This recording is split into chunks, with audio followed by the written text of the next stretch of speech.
actually comes out of observations from what I see in the city or parks, and it's very contextual. I also have to say that Border of the Sunset piece was originally conceived 10 years before as a children's daycare center in a museum for the Munster show. It's Casper Gunning turned it down. It should have had CD-ROMs, cartoons, and also computer terminals in the lobby area. But of course, CD-ROM was very fashionable now. I think people have forgotten now about CD-ROMs. So it was kind of obsolete when I had just after I had the idea, but the piece was never realized. Any questions? Yes.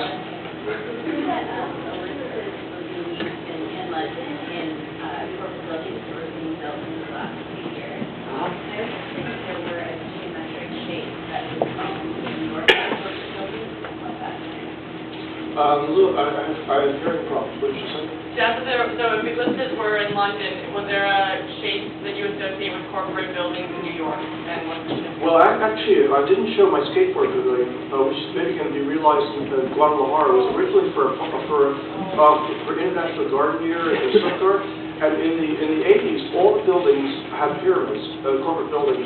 They all had pyramids. You know the IMK Louvre, but they were everywhere. I think it's because corporations want to identify themselves with kind of corporate power, the pyramid. So what I did for the skateboard pavilion as a bowl, I got the idea for the skateboard pavilion because many museums, like the Haywood Gallery, are concrete, and they always have skateboarders. And also for this project, which wasn't realized, the International Garden Year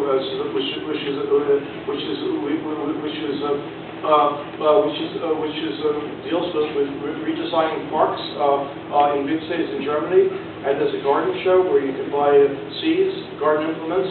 And they wanted to the two-way hedge labyrinth there, and also the skateboard pavilion was for children, was for teenagers, because teenagers are never thought of in park design. I wanted something that could be graffiti, and I used it as a shape of a bowl because my friend Thurston Moore turned me on to Black Flag and also Minor Threat and also Thrasher magazine. So I did this for skateboarding for skateboarders, and on top of the skateboard bowl, which I now have to modify a little bit for when it's going to be realized. I have a two-way mirror pyramid with the top cut off. So when you go up in the air, it's like lifting the sky with diamonds. It's psychedelic. You can see the sky. You can see other people watching. And what I've done is I've taken an 80s corporate, almost fascist image, and by cutting away the top, made it psychedelic. But the imagery for corporations, corporate power is always changing. I think people wanted kinder and gentler corporate architecture in the 90s. That's why the ellipse, which is much more kind.